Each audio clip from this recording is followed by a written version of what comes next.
You've probably felt it before. The quiet tightening in your chest, the nervous pause before you speak, the hesitation that lingers in your hands or your heart. It's fear. Fear of being rejected, fear of making the wrong choice, fear of showing up too fully or not enough. Fear has a subtle way of running our lives without us even noticing. It masquerades as caution, as being practical, as responsible decision making. And yet, every time we let it lead, something inside us shrinks. We hold back from speaking our truth. We hide parts of ourselves we long to share. We compromise in ways that leave us restless, unfulfilled, or disconnected from who we truly are. I remember a time when fear ran nearly everything I did. I was in a job that paid the bills but drained my spirit.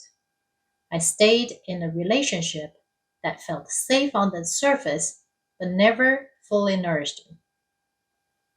Even when I had dreams, visions of my future that lit me up inside, I often told myself, not now, maybe later. It's too risky. I thought I was being practical, being careful, being responsible. I'm a Virgo after all. But really, I was avoiding the discomfort of choosing love over fear. Fear can feel so real that it convinces us it's the only way to survive. And in some ways, it is.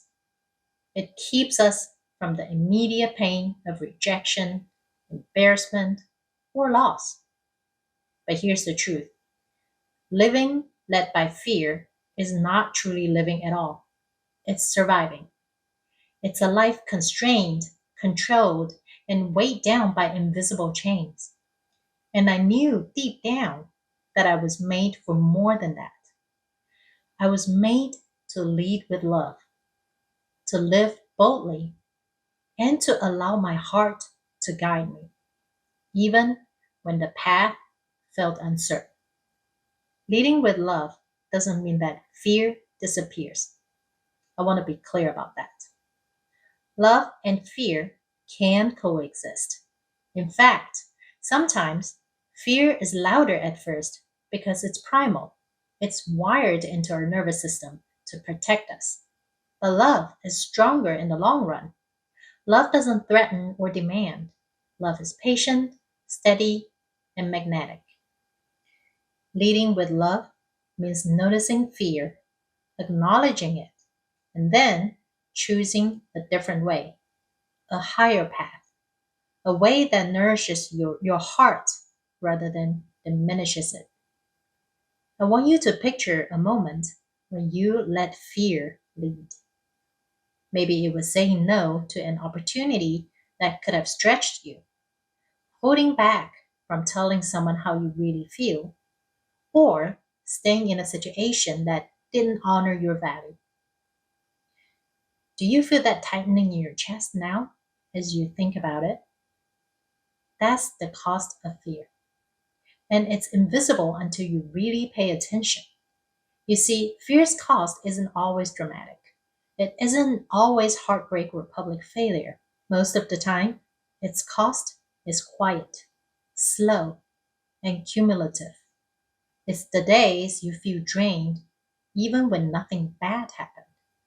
It's the ways you've stopped yourself from fully loving, fully trusting, fully being.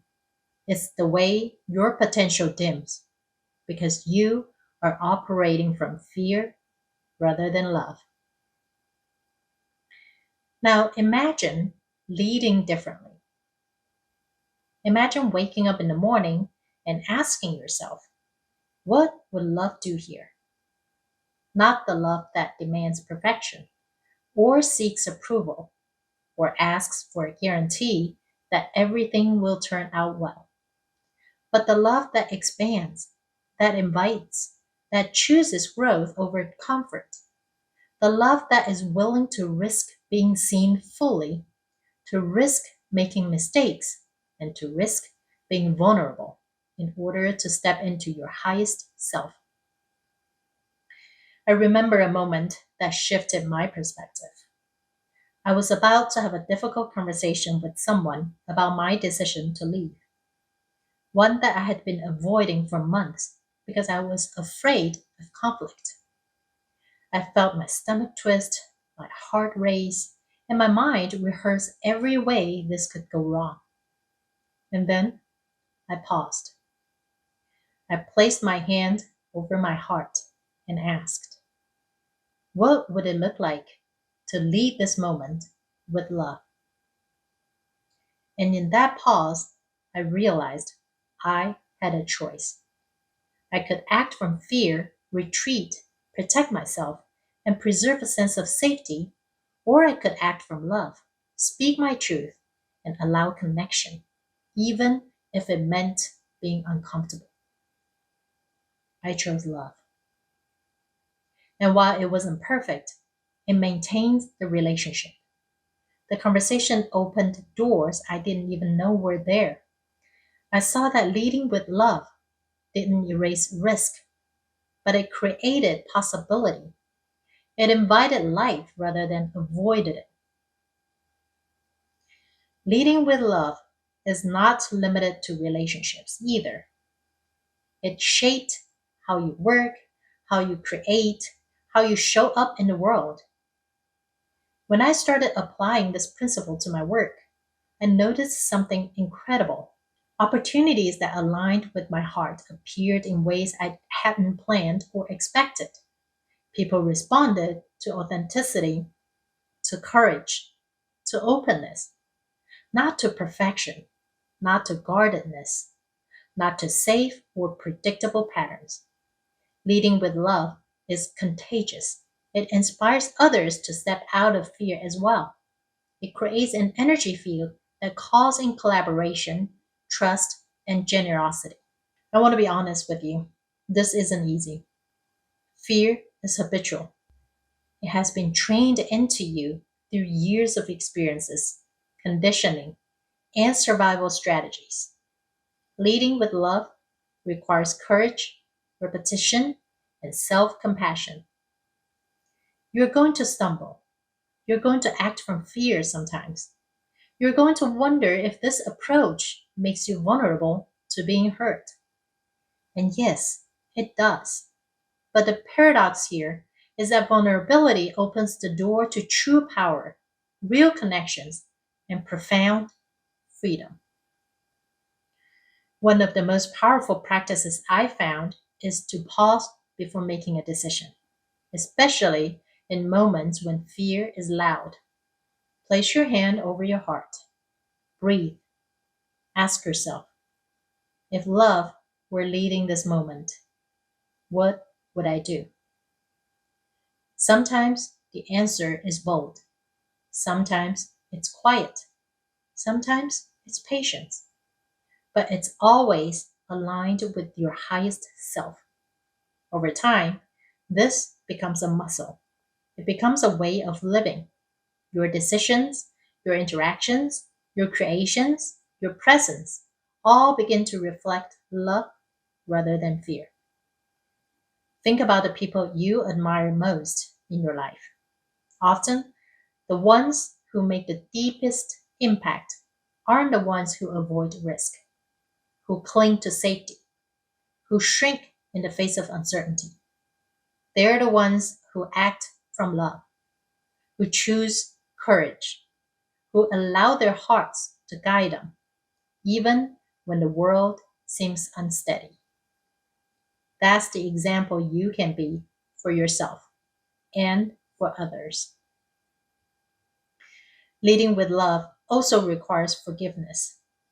Forgive yourself for the times you let fear lead, for the times you chose comfort over courage, for the times you didn't speak your truth.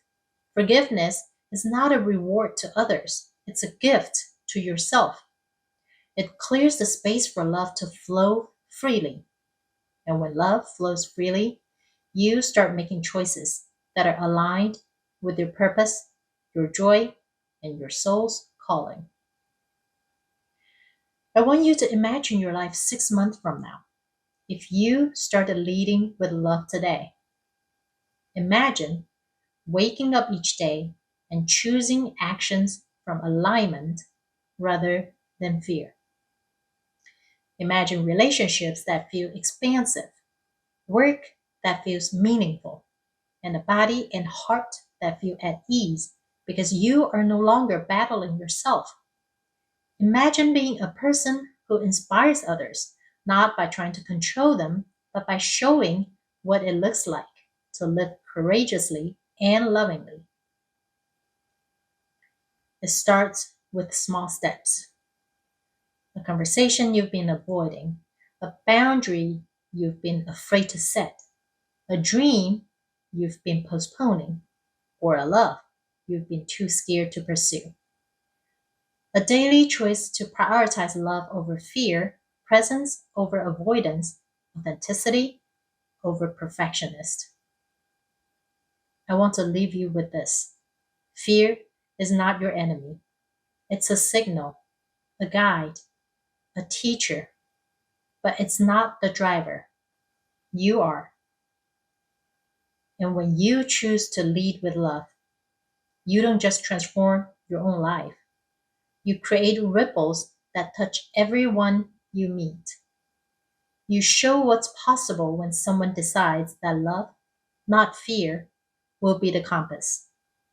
You show that courage isn't the absence of fear, it's the decision to act anyway. So the next time fear rises, notice it, acknowledge it, and then ask yourself quietly, softly, but with certainty, what would love do? How would love show up? And then take that step, no matter how small, no matter how trembling, because each choice like that builds momentum, rewires your heart, and trains your life to be guided by love, not fear. Leading with love isn't a one time event, it's a practice, a discipline, a way of being, and it's available to you right now, today, this moment. You have everything you need inside of you to begin. All it requires is the willingness to notice fear, breathe, and act from love anyway. If you'd like to get some one on one support, I'd love to walk this journey with you. I have a 3 month transformational coaching program that's guided by my signature heart framework. And together, we'll gently unravel what's been holding you back so you can heal, embody your truth, and create a life that feels real, aligned, and truly yours. If you're ready to unlock your heart and let love lead your life, book your free consultation call today, and let's explore what's possible for your heart, your life, and your next chapter. You are capable. You are worthy. And when you choose love as your leader, your life transforms in ways you cannot even imagine. Every decision becomes a reflection of your higher self. Every interaction becomes an opportunity to practice love.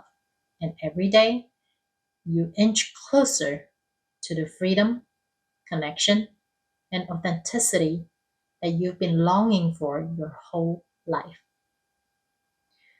Fear may whisper, but love can roar. And it's your turn to lead with that roar.